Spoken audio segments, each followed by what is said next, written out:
കഴിഞ്ഞ ദിവസം ഞങ്ങളുടെ വീട്ടിൽ 2 ഫിഷിനെ വാങ്ങിച്ചിട്ടുണ്ടായിരുന്നു. ഒരു ഗപ്പി ഫിഷും പിന്നെ ഒരു ഫൈറ്റർ ഫിഷും. അപ്പോൾ അതൊക്കെ അവിടെ നിൽക്കട്ടെ, നമുക്കിന്നൊരു ഫേക്ക് ഫിഷ് ടാങ്ക് ഉണ്ടാക്കാം. യൂസ് ചെയ്യാത്ത അല്ലെങ്കിൽ പഴയ ഏതെങ്കിലും ബുക്കിൽ നിന്ന് ഇതേപോലെ ഒരു പേജ് കയറി എടുക്കുക. അത് ഇതേപോലെ ഒന്ന് മടക്കി കൊടുക്കുക. ബാക്കി വരുന്ന ഈ പോർഷൻ ഒന്ന് കട്ട് ചെയ്ത് കൊടുക്കുക. അപ്പോൾ അത് ഇതേപോലത്തെ ഒരു സ്ക്വയർ പേപ്പർ നമുക്ക് കിട്ടും. അതൊന്ന് ഫുള്ള് സെല്ലോ ടേപ്പ് കൊണ്ടൊന്ന് സ്റ്റിക്ക് ചെയ്ത് കൊടുക്കുക.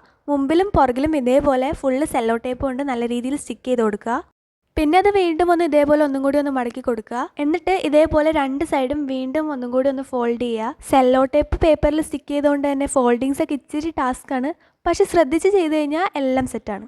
എന്നിട്ട് വീണ്ടും ഇതേപോലെ 2 സൈഡും ഒന്നും കൂടി ഒന്ന് ഫോൾഡ് ചെയ്ത് കൊടുക്കുക. ഇനി അത് തിരിച്ച് വെച്ച് ഇതേപോലെ ഫോൾഡ് ചെയ്ത് ഒരു സെല്ലോ ടേപ്പും കൂടി സ്റ്റിക്ക് ചെയ്ത് കൊടുക്കുക. മറ്റേ സൈഡും അതേപോലെ തന്നെ ഫോൾഡ് ചെയ്ത് ഇതേപോലെ സെല്ലോ ടേപ്പ് സ്റ്റിക്ക് ചെയ്ത് കൊടുക്കുക. പിന്നെ വീണ്ടും ഈ 2 സൈഡ് ഇതേപോലെ ഫോൾഡ് ചെയ്ത് കൊടുക്കുക. അവിടെയും നമ്മൾ സെല്ലോ ടേപ്പ് സ്റ്റിക്ക് ചെയ്ത് കൊടുക്കുന്നുണ്ട്. അതേപോലെ തന്നെ മറ്റേ സൈഡും ഇതേപോലെ സ്റ്റിക്ക് ചെയ്ത് കൊടുക്കുക. അപ്പോൾ ഫോൾഡ് ചെയ്ത് സെല്ലോ ടേപ്പ് ഒക്കെ സ്റ്റിക്ക് ചെയ്തതിന് ശേഷം ഇതേപോലെ ഒന്ന് ഓപ്പൺ ചെയ്ത് കൊടുക്കുക.